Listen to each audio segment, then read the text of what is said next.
Amaravati CRDA రైతు పరిరక్షణ committee ఏదైతే ఉందో వైఎస్ఆర్సీపీ కాంగ్రెస్ పార్టీ తరపున అమరావతిలో రైతుల పేరుల చొప్పి ఏదైతే దోపిడీ కార్యక్రమాలు చేస్తున్నారో, భూ దోపిడీ అయితేనేమి, భూ స్కామ్లు అయితేనేమి, వారి యొక్క బాధల్ని జగన్మోహన్ రెడ్డి గారికి విన్నవిస్తే, వారి యొక్క సమస్యలని జగన్మోహన్ రెడ్డి గారి ఆదేశాలతో వైఎస్ఆర్ కాంగ్రెస్ పార్టీకి చెందినటువంటి సీనియర్ నాయకులు, మాజీ ఎమ్మెల్యేలు, మాజీ మంత్రులు, ప్రజెంట్ ఉన్నటువంటి ఎమ్మెల్సీలు అందరూ కలిసి ఈరోజు మొన్నటి రోజున అమరావతి పెనమలూరు దగ్గర ఉన్నటువంటి రైతుల్ని పరామర్శించడానికి వెళ్తే అక్కడ ఉన్నటువంటి రైతుల యొక్క బాధలు మీడియా ముఖంగా ఎక్కడ బయటికి వచ్చి ఈ ప్రపంచానికి, రాష్ట్రానికి, దేశానికి తెలుస్తాయనే ఉద్దేశంతో దానిని అనగదొక్కాలన్న నేపథ్యంలో తెలుగుదేశం పార్టీకి చెందినటువంటి నాయకులు, తెలుగుదేశం పార్టీకి చెందినటువంటి గూండాలు కలిసి అక్కడ వెళ్ళినటువంటి రైతుల్ని పరామర్శించడానికి వెళ్ళినటువంటి వారిని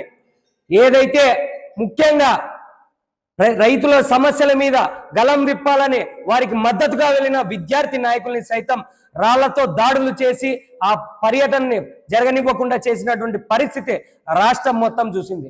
దానికి కారణం ఎవర్రా అంటే పోలీసుల మీద రాళ్ళు రువ్విన చరిత్ర కూడా, అందులో నారా లోకేష్ గారితో ఫోటో దిగినటువంటి వ్యక్తే పోలీసుల మీద రాళ్ళు రువ్వి ఆ పోలీసులకి గాయపరిచిన నేపథ్యం కూడా ఆంధ్రప్రదేశ్ రాష్ట్రంలో నెలకొంది. ఎందుకురా ఇలా చేస్తున్నారు అని మనం క్వశ్చన్ చేసుకుంటే, వారు చేస్తున్న అన్యాయాలు, అక్రమాలు బయటికి రాకూడదని, వారు చేస్తున్న దోపిడీలు, దగాలు బయటికి రాకూడదని, దీనికి మొత్తం పర్యవేక్షణ మొత్తం ఎవరిదా అంటే మంత్రి నారా లోకేష్ గారి పర్యవేక్షణలో సక్సెస్ఫుల్ గా మాజీ మంత్రులని, మాజీ ఎమ్మెల్యేలని, మా రాష్ట్ర అధ్యక్షులు పానుగంటి చైతన్య గారిని అడ్డుకొని వారి మీద తిరిగి కేసులు కూడా బనాయించడం జరిగింది. కేసులు బనాయించడమే కాకుండా ఎవరైతే సమస్యలు విద్యార్థుల పక్షాన గలం విప్పుతున్నాడో మా విద్యార్థి భాగం రాష్ట్ర అధ్యక్షుడు, ఆయన్ని ఏవన్గా చేస్తూ వారి యొక్క మీడియాలో, వారి యొక్క అనుకూలమైన మీడియాలో ఆయన మీద రౌడీ షీట్ లేకున్నా కూడా రౌడీ షీటర్ అని చూపిస్తూ పదే పదే చూపిస్తూ వారి యొక్క వ్యక్తిత్వ హననానికి పాల్పడిన ఘటన ఆంధ్రప్రదేశ్ రాష్ట్రంలో నెలకొనింది. అయ్యా నారా లోకేష్ గారు, మీ నేతృత్వంలో ఏదైతే మీడియాలో మా రాష్ట్ర అధ్యక్షుల గురించి రౌడీ షీటర్ అని చెప్తున్నారో, ఏదైతే మా నాయకుల్ని రైతుల్ని పరామర్శించకుండా చేస్తున్నారో, మీ అందరికీ ఒకటే చెప్పదలుచుకున్నా, అయ్యా కుర్చీలు రాకముందు మీరు కుర్చీల కోసం తాపత్రయపడినప్పుడు ఇచ్చిన హామీలు ఎక్కడికి పోయాయి? ఏమన్నా లోకేష్ అన్న, ఏం చేస్తున్నాం? వింటున్నావా మాట్లాడుతుండేది? ఆ రోజు విద్యార్థులకు ఇచ్చిన హామీలు ఏమయ్యాయి? యువగలం పాదయాత్రలో యువతకి ఇచ్చిన హామీలు ఏమయ్యాయి? నోటికి నెయ్యి పూసుకొని చేతికి కత్తి పెట్టుకుంటారా? అదిగో పులి అని చెప్పి చూపించి కనీసం పిల్లైనా వస్తుందేమో అని చూస్తే పిల్లి కూడా లేనటువంటి పరిస్థితి ఏర్పడింది. రైతుల పొలాలు పండుతున్నాయని మీ పేపర్లో మటుకే పండుతున్నాయి, కానీ అక్కడ ఉన్నటువంటి రైతుల కళ్ళల్లో నీళ్లు పండుతున్నాయన్నా లోకేష్ అన్న. దయచేసి మీరు రైతుల మీద, విద్యార్థుల మీద విద్యా సంస్కరణలు చేస్తున్నామని చెప్తున్నారు కదా, ఆ సంస్కరణలు విద్యార్థులకి పాజిటివ్ కాకుండా నెగిటివ్ అవుతున్నాయి. ఇదే విద్యార్థులు ఈరోజు ఫీజు రెగ్యులరేషన్ కమిటీ ఎక్కడికి పోయిందని మేము ప్రశ్నిస్తున్నాం. ఇదే విద్యార్థులకి మీరు ఇస్తానన్నటువంటి విద్యా కానుక ఎక్కడికి పోయిందని నేను ప్రశ్నిస్తున్నా. ఇదే విద్యార్థులకి గత ప్రభుత్వంలో అరేంజ్ చేసిన మినరల్ వాటర్ ప్లాంట్లు కూడా ఇవ్వలేని దుస్థితిలో, దాంట్లో మినరల్ వాటర్ ప్లాంట్లు ఉన్నా దాంట్లో నీరు ఇవ్వలేని దుస్థితిలో మీరు ఉన్నారని, అది నిజమా కాదా అని నేను ప్రశ్నిస్తున్నా. ఇదే విద్యార్థులకే మీరు ఫీజు రియంబర్స్మెంట్ ఇస్తామని చెప్పి యువగలం పాదయాత్రలో చెప్పి ఈ రోజు 10,000 పైచిలుకు అవుతున్నా కానీ ఎందుకు ఇవ్వలేదని ప్రశ్నిస్తున్నా. ఇదే విద్యార్థులకు ఇలా చెప్తూ పోతే సాంఘిక సంక్షేమ హాస్టల్ అయితేనేమి, బాలికల సమస్యలు అయితేనేమి, అనేక రకమైనటువంటి సమస్యలు కొట్టుమిట్టాడుతుంటే రాష్ట్రంలో మేమున్నాము మీకోసమని గలం విప్పుతున్న మా విద్యార్థి విభాగం నాయకుల మీద, మా విద్యార్థి విభాగం రాష్ట్ర అధ్యక్షుల మీద మీరు రౌడీ షీటర్ అని ముద్రేస్తారా? మా రాష్ట్ర అధ్యక్షుల్ని మీరు రౌడీ షీటరు ఇంకొకటి అని పదే పదే చూపిస్తూ తిమ్మిని బొమ్మి చేసే ప్రయత్నం చేస్తారా? మీకు ఒకటే హెచ్చరిస్తున్నాం, మీరు ఎన్ని చేసినా విద్యార్థుల పక్షాన బలంగా ముందుకు పోరాడతాం. ఆయన ఆర్యవైశ్య కమ్యూనిటీకి చెందినవాడు అంటే మీ యొక్క ధోరణిలో మీ కమ్యూనిటీ వాళ్ళే, మీ వాళ్ళే బాగుండాలి.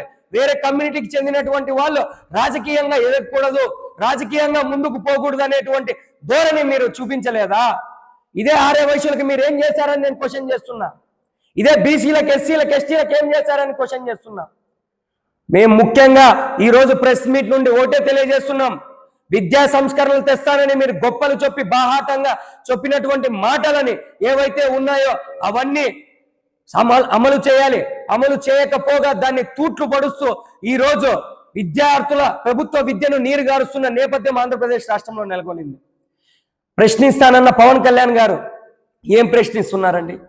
మౌనమే మీ ఆయుధం అయిపోయింది. గత ప్రభుత్వంలో ప్రశ్నలు మీ ఆయుధంగా మీరు మలుచుకొని, అంటే లేనిటువంటి వాటిని ఉన్నాయని ప్రశ్నలు గుప్పిస్తే, ఈ ప్రభుత్వంలో సమస్యలు ఉన్నాయి దేవుడా అని బయటికి వచ్చి బాహాటంగా వాళ్ళు చెప్తున్నా పవన్ అన్న మీరు వినడంలే. ఇదే మా అనంతపూర్లో వాళ్ళ నాయకులు చెప్తారు, మా పవన్ కళ్యాణ్ గారు గొప్పోళ్ళు, మా పవన్ కళ్యాణ్ గారు ఇంకొకటి అని మీకు టమ్కి కొడుతున్నారన్నా. పవన్ అన్న దయచేసి వాళ్ళ నమ్మకమైన నిలబెట్టన్నా. పవన్ అన్న ఈరోజు మీరు బయటికి రాకోకుండా మౌనవ్రతం చేస్తున్నారన్న విషయం వాళ్ళకి కనపడడం లేదు. ఇప్పటికీ పాత వీడియోలు చూస్తూ మా నాయకుడు అప్పట్లో అది మాట్లాడినాడు, ఇప్పట్లో ఇది మాట్లాడినాడని చెప్తూనే ఉన్నారు. కానీ మీ గురించి మీరు ఇప్పుడు ప్రశ్నలు గుప్పించలేదన్న విషయం వాళ్ళ మట్టి బుర్రలకి అర్థం కావడం లేదు. పవన్ అన్న ఇప్పుడన్నా దయచేసి విద్యార్థుల పక్షాన, యువతుల పక్షాన, రైతుల పక్షాన ఉండి మీరు అందరికీ మద్దతుగా నిలవాలని పవన్ కళ్యాణ్ గారిని మేము బాహాటంగా కోరుకుంటున్నాం. అదేవిధంగా ముఖ్యంగా ఇదే ఎవరు మంత్రి నారా లోకేష్ గారు చంద్రబాబు నాయుడు గారికి ఓటే హెచ్చరిస్తున్నాం. అయ్యా, మా రాష్ట్ర అధ్యక్షుల గారి మీద పెట్టిన కేసు నిజమైన కేసు కాదు. దాని మీద సమీకరించి దాని యొక్క కేసు లోతుగా విచారించి దాని నుండి ఆయన్ని పక్కన తప్పించాలని, ఏదైతే విద్యార్థుల సమస్యల మీద పోరాడుతున్న విద్యార్థి నాయకులకి రాకోకుండా జీవో తెచ్చారు. మీరు సంక్షేమ హాస్టల్లోకి ఎంటర్ కాకుండా జీవో తెచ్చారు.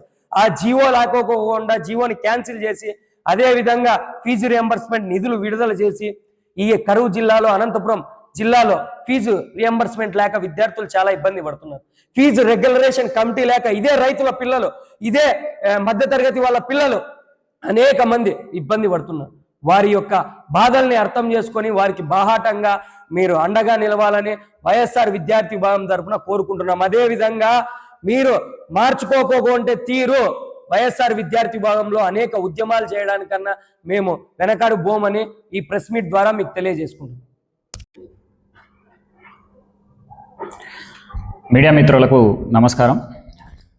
మొన్న జరిగినటువంటి వైఎస్ఆర్ సిపి ఇచ్చినటువంటి పిలుపు మేరకు మా అధ్యక్షుడు, పార్టీ అధ్యక్షుడు జగన్మోహన్ రెడ్డి గారు ఆదేశాల మేరకు సిఆర్డిఏ కమిటీ అక్కడికి వెళ్ళడం జరిగింది.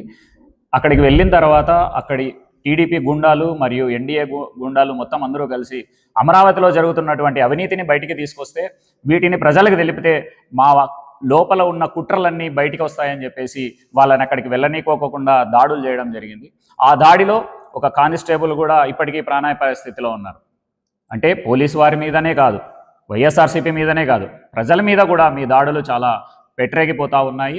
వీటిని మీరు తగ్గించుకోకుండా అదేవిధంగా మా విద్యార్థి నాయకుడైనటువంటి పనగంటి చైతన్య గారి మీద కూడా మీరు ఏవన్గా ఇవాళ కేసు పెట్టారు. అంటే మేము ప్రశ్నించకూడదా? రైతుల పక్షాన పోకూడదా? విద్యార్థి సంఘాలు రైతుల పక్షాన పోకూడదని చెప్పడానికి నువ్వెవరు? ఇవాళ విద్యాశాఖ మంత్రిగా ఉన్నటువంటి నారా లోకేష్ గారు ఆ రోజు యువగలంలో ఎన్నో హామీలు ఇచ్చారు. ఆ హామీలన్నింటినీ పక్కన దొంగి ఇవాళ నువ్వు ఇస్తున్నటువంటి ఎమ్మెల్సీలు ఎవరెవరికి ఇచ్చావు? భాష్యం వాళ్ళకి ఇస్తావా? అక్కడ ఉన్నటువంటి గీతం వాళ్ళకి ఇస్తావా? ఏ విధంగా ఇస్తావు? ఇవాళ ప్రశ్నిస్తున్నటువంటి విద్యార్థి సంఘాలు ఎవరైతే నాయకులు ఉన్నారో వాళ్ళన్నిటి మీద వాళ్ళ గలాలను అణుగుదొక్కాలని చూస్తే మాత్రం తగ్గే ప్రసక్తే లేదు. విద్యార్థి సంఘం తరఫున మీరు కూడా ఇవన్నీ వెనక్కి తీసుకోవాలి. మా అధ్యక్షుడైనటువంటి పానగండి చైతన్య గారి మీద పెట్టినటువంటి అక్రమ కేసుని మీరు వెనక్కి తీసుకోవాలని చెప్పేసి హెచ్చరిస్తూ ఉన్నాము. అదేవిధంగా ఇవాళ నువ్వు ఇచ్చినటువంటి హామీలు ఏవైతే ఉన్నాయో ఫీజు రీయింబర్స్మెంట్లు కానీ, మాకు ఇవ్వాల్సినటువంటి మెస్ ఛార్జీ, కాస్మెటిక్ ఛార్జీలు కానీ ఇవాళ దాకా కూడా 2 సంవత్సరాలైనా కూడా నువ్వు విడుదల చేయకోకుండా, చిత్తశుద్ధి లేకోకుండా ప్రదర్శిస్తూ ఉన్నావు. ఇది కరెక్ట్ అయిన పద్ధతి కాదు. మీరు గనక మా అధ్యక్షుడిని రౌడీయిజం చూపిస్తున్నాడు ఇవన్నీ అంటున్నావు అంటే, ఎస్ మేమందరం రౌడీలమే. విద్యార్థుల తరపున పోరాటానికి మా మీద ముద్ర వేసి రౌడీ అంటావా అను, నో ప్రాబ్లం. కానీ మా నోర్లు వినపడకోకుండా చేయలేవు, మా పోరాటాన్ని ఆపలేవు. నువ్వు కనీసం ఏమీ చేయలేని పరిస్థితిలో ఇవాళ ప్రజల్లోకి విషయాలను తీసుకెళ్తా ఉంటే తీసుకోలేని పరిస్థితుల్లో నువ్వు ఉన్నావు అంటే నీకు చిత్తశుద్ధి లేదు. నువ్వు చెప్పిన మాట వినవు, చెప్పిన మాట చెయ్యవు. ఈ పద్ధతిలో నువ్వు ఉంటే మాత్రం ఖబర్దారని తెలియజేస్తూ విద్యార్థి సంఘం తరపున ఖచ్చితంగా ఖండిస్తా ఉన్నాం. మీరు పెట్టినటువంటి కేసుని వెనక్కి తీసుకోవాలి. మా పానుగంటి చైతన్య గారి మీద పర్సనల్గా మీరు తీసుకెళ్తున్నటువంటి ఏవైతే ఉన్నాయో మాటలు కానీ చర్యలు కానీ వీటన్నిటిని తగ్గించుకోకపోతే రాష్ట్ర వ్యాప్తంగా మా రాష్ట్ర కమిటీ తరపున మీకందరికీ తెలియజేస్తున్నాం, ఉద్యమాల్ని తీవ్రతరం చేస్తాం. విద్యార్థి సంఘాల తరపున ఏ పోరాటానికైనా సిద్ధంగా ఉంటామని చెప్పేసి హెచ్చరిస్తా ఉన్నాం. అందరికీ నమస్కారం. ఇప్పుడు వైఎస్ఆర్ కాంగ్రెస్ పార్టీ ప్రజల పక్షాన్ని నిలబడి అనేక కార్యక్రమాలు చేస్తుంది. ఆ ప్రోగ్రాం చేయడం వల్ల జనాల్లోకి వెళుతూ అధికార పక్షంలో ఉన్నామా ప్రతిపక్షంలో ఉన్నామా అని మర్చిపోతూ వాళ్ళ గొంతు నొక్కాలని వాళ్ళ మీద అక్రమ కేసులు పెడుతూ ప్రతి విషయంలోనూ ఇప్పుడు అధికారంలోకి రావడానికి కోసం వాళ్ళు చెప్పిన ప్రతి హామీని మర్చిపోతూ కేవలం వైసీపీ పార్టీలు ఎవరైతే మాట్లాడతారా వాళ్ళ గొంతు నొక్కుదామా, వాళ్ళని ప్రజల్లోకి పోనీకుని చేద్దామా, వాళ్ళకి కేసులు పెడితే భయపడి రాకుండానే ఉద్దేశంతో కేసులు పెడుతున్నారేమో. ఎటువంటి కేసులకి భయపడే ప్రసక్తి లేదండి. నారా లోకేష్ గారు, మీరు బ్యాగులు ఇచ్చారా, షూ ఇచ్చారా, ఇవన్నీ ఆలోచించండి. అంతేగాని వాళ్ళు మాట్లాడుతున్నప్పుడు అవును వాళ్ళు మాకు సలహా ఇస్తున్నారు కదా, విద్యార్థులకి చేస్తే మాకు మంచి పేరు వస్తుందని, బాబు గారు వస్తే అది చేస్తారు, బాబు గారు వస్తే ఇది చేస్తారు, జాబ్లు వస్తాయని మీరు డబ్బా కొట్టుకోవడం సరిపోయింది తప్ప అధికారంలోకి వచ్చిన తర్వాత కనీసం ప్రజల పక్షాన ఒక్క కార్యక్రమాన్ని మీరు చేస్తున్నారని మీరు తెలుసుకోండి. అదేవిధంగా పవన్ కళ్యాణ్ గారు, మీరు 24 గంటలు నాకు ముక్కు బాగలేదని భుజాలు బాగలేని హాస్పిటల్ పోవడమే సరిపోయిందండి. ప్రజల పక్షాన్ని నిలబడండి. ప్రజలకు ఇచ్చిన మాటని వాళ్ళకి ఏదన్నా ఒక కార్యక్రమాన్ని చేస్తే రేపొద్దున మీ జనసేన పార్టీ స్థిరంగా ఉంటుందండి. మీరు ఇట్లా మాటలు చెప్పిపోతే మీ జీవితకాలంలో ఎప్పుడు కానీ ఒంటరిగా గెలిచే ప్రసక్తే లేదండి. దయచేసి ప్రజలకు ఇచ్చిన హామీలు నెరవేర్చేందుగా కోరుచున్నాం.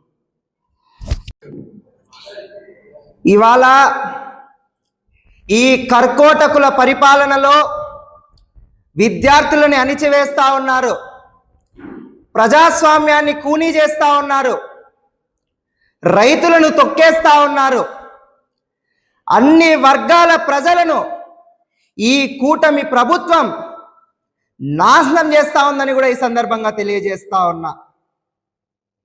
ఏదైతే సిఆర్డిఏ రైతు పరిరక్షణ కమిటీ జగన్మోహన్ రెడ్డి గారు వేశారో అందులో ఉన్నటువంటి కమిటీ సభ్యులు పేర్ని నానిగారు అయితేనేమి, అంబటి రాంబాబు గారు, అదేవిధంగా దేవినేని అవినాష్ గారు, పానుగంటి చైతన్య గారు అందరూ కలిసి రైతులు అమరావతిలో రైతులు ఇబ్బంది పడతా ఉన్నారు, వారి ఇబ్బందులను తెలుసుకోవడం కోసం అమరావతి రైతుల దగ్గరికి వెళ్తే ఏ విధంగా రైతుల ముసుగులో వచ్చి తెలుగుదేశం గూండాలు దౌర్జన్యంగా కార్లు పగలగొడతారు, రాళ్ల దాడి చేస్తారు, గుడ్లు వేస్తారు. ఈ విధంగా మీరు మా పైన దాడులు చేస్తూ పోలీసులను అడ్డం పెట్టుకొని మళ్ళా తిరిగి మా మీదే కేసులు పెడతారు, మా పార్టీ నాయకుల మీదే కేసులు పెడతారు. ఎక్కడుందండి ప్రజాస్వామ్యం? ఈరోజు పానుగంటి చైతన్య అనే వ్యక్తి విద్యార్థి నాయకుడు, అహర్నిశలు 24/7 ఎక్కడ విద్యార్థులకు కష్టం వచ్చినా కూడా విద్యార్థుల సమస్యల మీద పోరాడే రాష్ట్ర నాయకుడు, రాష్ట్ర అధ్యక్షుడు. అటువంటి విద్యార్థి నాయకుడి మీద ఈరోజు గట్టిగా మాట్లాడుతూ ఉన్నాడని, వైఎస్ఆర్ కాంగ్రెస్ పార్టీలో బలంగా ఉన్నాడనే ఒక ఉద్దేశంతో దాడులు చేస్తారు, కేసులు పెడతారు, పోలీస్ స్టేషన్లో పెడతారు, ఇవాళ రౌడీ షీట్ ఓపెన్ చేస్తారు. ఏ విద్యార్థి నాయకులు అంటే అంత చులకనా? ఇవాళకి అధికారంలోకి వచ్చి మీరు 2 ఏళ్ళు అవుతా ఉంది, నా మీద ఒక విద్యార్థి నాయకుడిగా 4 కేసులు పెట్టారు.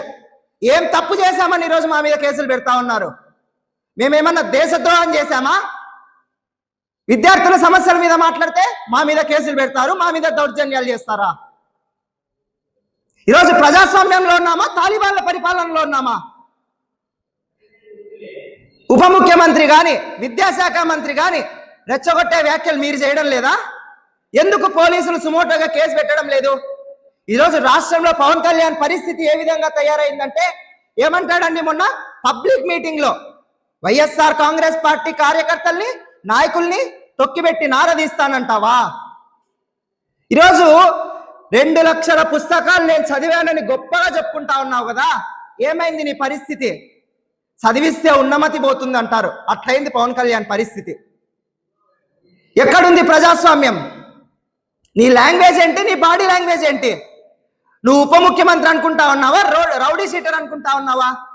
రౌడీ షీట్ పెట్టాలంటే పవన్ కళ్యాణ్ లాంగ్వేజ్ కి, పవన్ కళ్యాణ్ బాడీ లాంగ్వేజ్ కి ఆయన మీద రౌడీ షీట్ ఓపెన్ చేయాలి. మళ్ళా సిగ్గు లేకుండా నిన్న ప్రెస్ మీట్ పెట్టి అనంతపురంలో జనసేన వాళ్ళు మాట్లాడతారు. 175 నియోజకవర్గాల్లో వైఎస్ఆర్ కాంగ్రెస్ పార్టీ క్యాండిడేట్లను మేము కనీసం నామినేషన్ వేయమని అంత ధైర్యంగా మీరు మాట్లాడతారా? 175 నియోజకవర్గాల్లో మా నామినేషన్లు మళ్ళా ఆపుదురు. 175 నియోజకవర్గాల్లో కనీసం జనసేనకు అభ్యర్థులు లేరు ఈ రోజు వరకు. 175 పక్కన పెడదాం, దాంట్లో 100 తీసేద్దాం. కనీసం 75 మంది మీకు అభ్యర్థులు ఉన్నారా? మీకు కనీసం అభ్యర్థులు లేరు, మీరేంది మమ్మల్ని నామినేషన్లు ఆపేది? ఈరోజు నామినేషన్లు వేయాలన్నా తీయాలన్నా ఇంకా 3 ఏళ్ళు ఉంది. 2 ఏళ్ళు నీకు అధికారం ఇచ్చినారు ప్రజలు, 2 ఏళ్ళు అయిపోయింది. ఏం చేస్తావు ప్రజలకి అది చెప్పవు. సుగాలి ప్రీతి కోసమే నేను పార్టీ పెట్టాను, సుగాలి ప్రీతి తల్లి ఆవేదన చూసి నేను పార్టీ పెట్టాను అన్నావు కదా, ఏం చేసినావు ఈ రోజు వరకు? సుగాలి ప్రీతి ఇష్యూ వాటి మీద మీరు మాట్లాడరు. విద్యార్థుల్లో నాకు ఫ్యాన్స్ ఎక్కువగా ఉన్నారు. లోకేష్ తో చెప్పి విద్యార్థుల సమస్యలు అన్ని కూడా పరిష్కరిస్తానని వాగ్దానాలు చేసి ఇదే పవన్ కళ్యాణ్ ఆ రోజు అధికారంలోకి వచ్చినాడు కదా. కనీసం ఎక్కడ ఏ చోటైనా ఈ 2 ఏళ్లలో విద్యార్థుల సమస్యల మీద ఈ రోజు వరకు ఫీజు రింబర్స్మెంట్ బకాయిలు చెల్లించలేదు. కనీసం నోరిప్పినావా పవన్ కళ్యాణ్ గారు అని నేను అడుగుతా ఉన్నా. అదేవిధంగా చంద్రబాబు నాయుడు గారు, నాకు విజన్ ఉంది, విస్తరాకుల కట్టుంది, నేను ఫోన్ కనిపెట్టినాను, నేను టెక్నాలజీ కనిపెట్టినానని నువ్వు మాట్లాడుతా ఉన్నావు కదా. రోజు అమరావతిలో నిజంగా రైతులు ఉంటే ఎక్కడున్నారండి? అమరావతిలో రైతులు అంతా కూడా భూములుండి మీ ఏజెంట్లు ఉన్నారు, మీ బ్రోకర్లు ఉన్నారు, వాళ్ళు తప్ప అమరావతిలో ఎవ్వరూ లేరు. ఈరోజు మావిగన్ అనేది ప్రజల్లోకి వెళ్తా ఉంది కాబట్టి ఎట్ట తిరిగి దాన్ని డైవర్ట్ చేయాలి. డైవర్షన్ పాలిటిక్స్ ఈ ఎన్డీఏ గవర్నమెంట్ కానీ కూటమి ప్రభుత్వానికి కానీ కొత్త కాదు. కేవలం మావిగన్ను డైవర్ట్ చేయాలనేటువంటి ఉద్దేశంతోనే నిన్న మా నాయకుల మీద దాడి జరిగింది. ఎక్కడ ఈరోజు పవన్ కళ్యాణ్ గారు మీకు ఇది తెలీదా? I strongly believe that when we cannot say a wrong is a wrong, we are under the last stage of slavery. మనము తప్పును తప్పుగా చెప్పలేకపోతే మనము బానిసలమే. ఈరోజు వైఎస్ఆర్ కాంగ్రెస్ పార్టీ కార్యకర్తలు గాను నాయకులు గాను ఎవరికి బానిసలు కాదు. ఈ కూటమి ప్రభుత్వం ఏ తప్పు చేసినా కూడా ప్రజల్లోకి మేము తీసుకెళ్తాం, ప్రశ్నిస్తామని కూడా ఈ సందర్భంగా తెలియజేస్తా ఉన్నా అండ్ హెచ్చరిస్తా ఉన్నాం. మీరు మాట కంటే మా మీద ఏదో కేసులు పెడితే లేదా వ్యక్తిగతంగా మాట్లాడితే ఈరోజు సోషల్ మీడియాలో ఎంత దారుణంగా నా మీద ట్రోల్ చేస్తా ఉన్నారండి. నోటికొచ్చిన కూతలు నా మీద కూస్తా ఉన్నారు, మానసికంగా మమ్మల్ని ఇబ్బంది పెడతా ఉన్నారు, కేసులు పెడతా ఉన్నారు. హెచ్చరిస్తా ఉన్నాం. ప్రతి ఒక్కడు కూడా ఈ రోజు మాట్లాడుతా ఉన్న వాళ్ళు లోకేష్ అండ చూసుకోనో పవన్ కళ్యాణ్ అండ చూసుకోనో మాట్లాడితే ఆ రోజు మీరు మర్చిపోయి ఉండొచ్చు. ఇదే లోకేష్ గారు పవన్ కళ్యాణ్ గారు జగన్మోహన్ రెడ్డి గారి దెబ్బకి నడి రోడ్డు మీద పడుకున్నారు. ఆ సంగతి మీరు మర్చిపోవద్దని కూడా గుర్తు చేస్తా ఉన్నా. ఈ రోజు ఎవడెవడు మాట్లాడతారో సోషల్ మీడియాలో కామెంట్లు పెడతారు. మీరు వ్యక్తిగతంగా మాట్లాడేటువంటి అవసరం లేదు. రాజకీయంగా మీకు ఏమైనా ఇబ్బంది ఉంటే, మేము తప్పు మాట్లాడితే మీరు తప్పు మాట్లాడారని మీరు మాట్లాడండి, ఒప్పుకుంటాం. అంతేగాని వ్యక్తిగతంగా మా కుటుంబాల్ని లాగి ఇష్టానుసారంగా మాట్లాడితే ఎవరిని కూడా విడిచిపెట్టాం. ఈ రోజుకి కూడా ప్రతి ఒక్కడి మీద కూడా కేసు ఫైల్ చేస్తాం. జగన్మోహన్ రెడ్డి గారు అధికారంలోకి రాక తప్పదు. ఖచ్చితంగా కూడా ఈ లోకేష్ గాని పవన్ కళ్యాణ్ గాని చంద్రబాబు నాయుడు గారు గాని మీ లోకల్ ఎమ్మెల్యేలు గాని ఆ రోజు మీకు సపోర్ట్ ఉండరు. ఇదే అనంతపురం నడి రోడ్లలో నడిపించుకుంటూ తీసుకొని పోయి చట్టం ముందు నిలబెడతామని కూడా ఈ సందర్భంగా తెలియజేస్తా ఉన్నా. Thank you.